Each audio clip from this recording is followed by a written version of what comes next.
I approached it and touched it with my hand. It was a black cat, a very large one, fully as large as Pluto, and closely resembling him in every respect but one. Pluto had not a white hair upon any portion of his body, but this cat had a large, although infinite splotch of white covering nearly the whole region of the breast. Upon my touching him, he immediately arose, purred loudly, rubbed against my hand, and appeared delighted with my notice. This, then, was the very creature of which I was in search.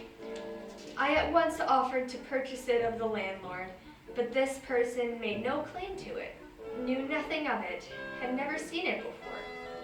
I continued my caresses, and when I prepared to go home, the animal evinced a disposition to accompany me. I permitted it to do so, occasionally stooping and patting it as I proceeded. When it reached the house, it domesticated itself at once, and I became immediately a great favorite with my wife. For my own part, I soon found a dislike to it arising within me. This was just the reverse of what I had anticipated, but I know not how or why it was. Its evident fondness for myself rather disgusted and annoyed me. By slow degrees, these feelings of disgust and annoyance rose into the bitterness of hatred. I avoided the creature, a certain sense of shame and remembrance of my former deed of cruelty preventing me from physically abusing it. I did not, for some weeks, strike or otherwise violently ill-use it, but gradually, very gradually, I came to look upon it with unutterable loathing, and to flee silently from its odious presence as from the breath of a pestilence. What added no doubt to my hatred of the beast was the discovery, on the morning after I brought it home, that, like Pluto, it also had been derived of one of its eyes, trait, and the source of many of my simplest and purest pleasures. With my aversion to this cat, however, its partiality for myself seemed to increase. It followed my footsteps with a pertinacity which it would be difficult to make the reader comprehend. Whenever I sat, it would crouch beneath my chair, or spring upon my knees, covering me with its loathsome caresses. If I arose to walk, it would get between my feet, and thus nearly throw me down, or fastening its long and sharp claws in my dress, clamber in its manner to my breast. At such times, although I longed to destroy it with a blow, I was yet withheld from so doing, partly by a memory of my former crime, but chiefly, let me confess it at once, by absolute dread of this beast. This dread was not exactly a dread of physical evil, and yet I should be at a loss how otherwise to define it.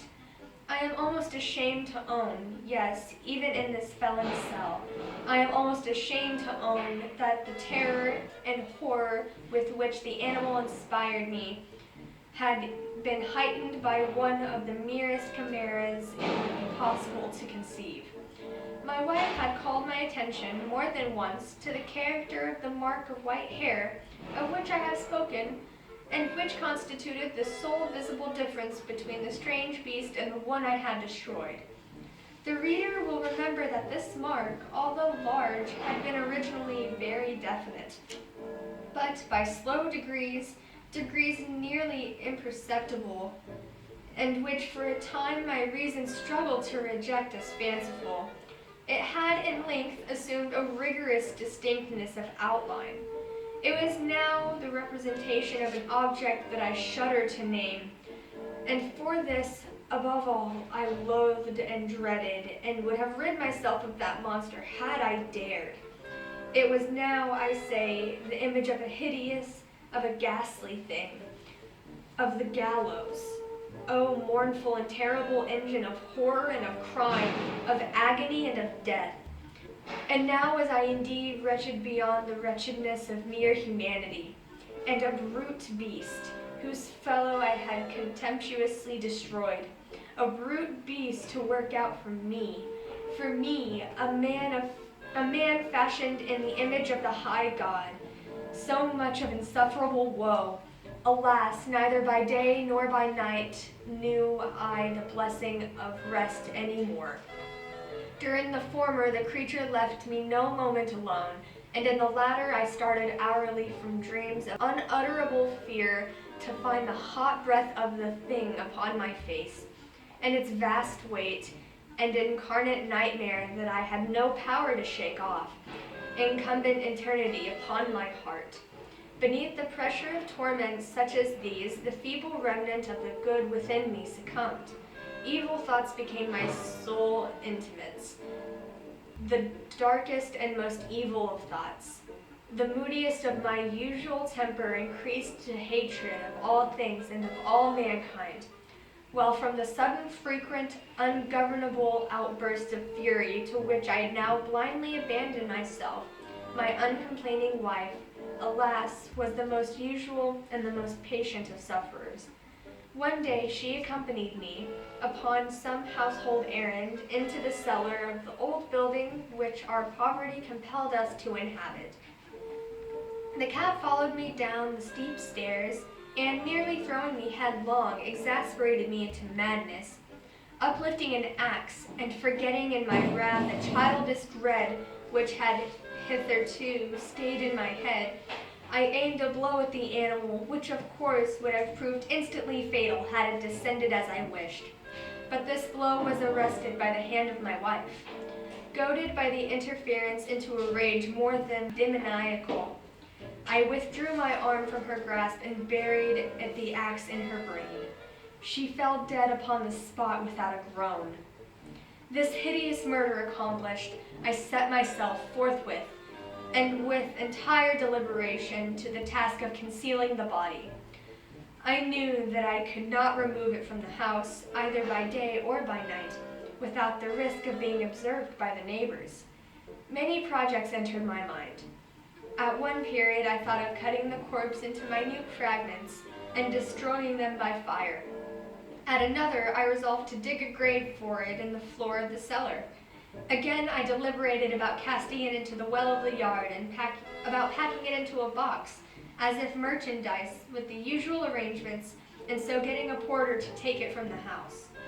Finally, I hit upon what I considered a far better expedient than either of these.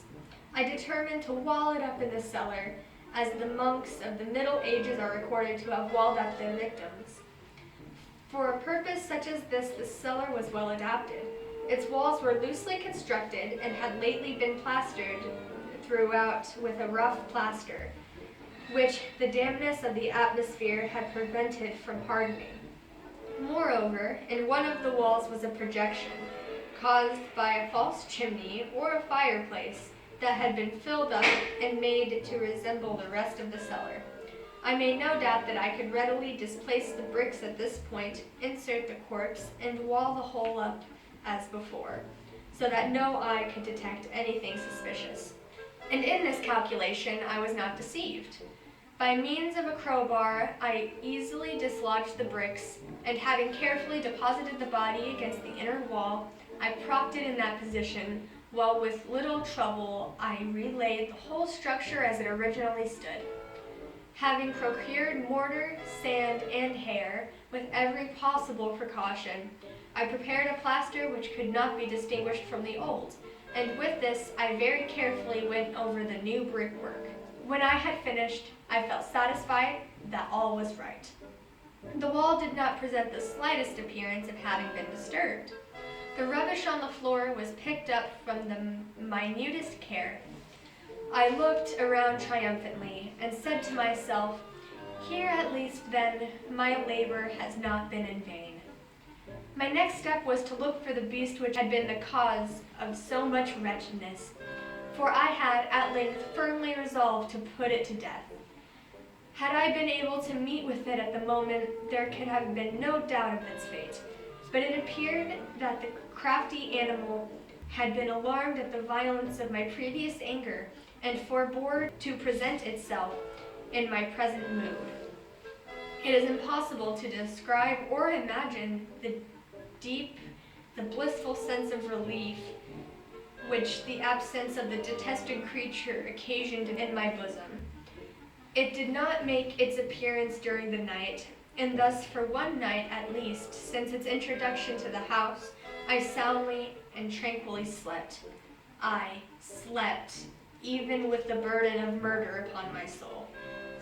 The second and third day passed, and still my tormentor came not. Once again I breathed as a free man. The monster in terror had fled the premises forever. I should behold it no more. My happiness was supreme. The guilt of my dark deed disturbed me but little. Some few inquiries had been made, but these had been readily answered. Even a search had been instituted, but of course nothing was to be discovered. I looked upon my future felicity as secured. Upon the fourth day of the assassination, a party of police came, very unexpectedly, into the house and proceeded again to make rigorous investigations of the premises. Secure, however, in the inscrutability of my place of concealment, I felt no embarrassment whatsoever. The officers bade me accompany them in their search. They left no nook or corner unexplored. At length, for the third or fourth time, they descended into the cellar. I quivered not in a muscle. My heart beat calmly as that of one who slumbers in innocence. I walked the cellar from end to end. I folded my arms upon my bosom and roamed easily to and fro. The police were thoroughly satisfied and prepared to depart. The glee at my heart was not too strong to be restrained. I burned to say, if but one word, by way of triumph, and to render doubly sure their assurance of my guiltlessness. Gentlemen, I said at last, as the party ascended the steps, I delight to have allayed your suspicions. I wish you all health and a little more courtesy. By the by, gentlemen, this is a very well-constructed house. In the rabid desire to say something easily, I scarcely knew what I uttered at all. I may say an excellently well-constructed house. These walls, are you going, gentlemen? These walls are solidly put together. And here, through a mere frenzy of bravado, I rapped heavily with a cane which I held in my hand upon the very portion of the brickwork behind which stood the corpse of the wife of my bosom. But may God shield and deliver me from the fangs of the arch-fiend. No sooner had the reverberation of my blows sunk into silence than I was answered by a voice from within the tomb, by a cry, at first muffled and broken, like the sobbing of a child, and then quickly swelling into one loud, long, and continuous scream, utterly anomalous and inhuman, a howl, a wailing shriek, half of horror and half of triumph, such as might have arisen only out of hell, conjointly from the throats of the damned in their agony of the demons that exult in the damnation. Of my own thoughts it was folly to speak. Swooning, I staggered to the opposite wall. For one instant the party on the stairs remained motionless, though extremity of terror and awe. In the next, a dozen stout arms were toiling at the wall. It felt bodily. The corpse, already greatly decayed and glotted with gore, stood erect before the eyes of the spectators. Upon its head, with red extended mouth and solitary eye of fire, sat the hideous beast whose craft had seduced me into murder, and whose informing voice had consigned me to the hangman. I had walled the monster up within the tomb.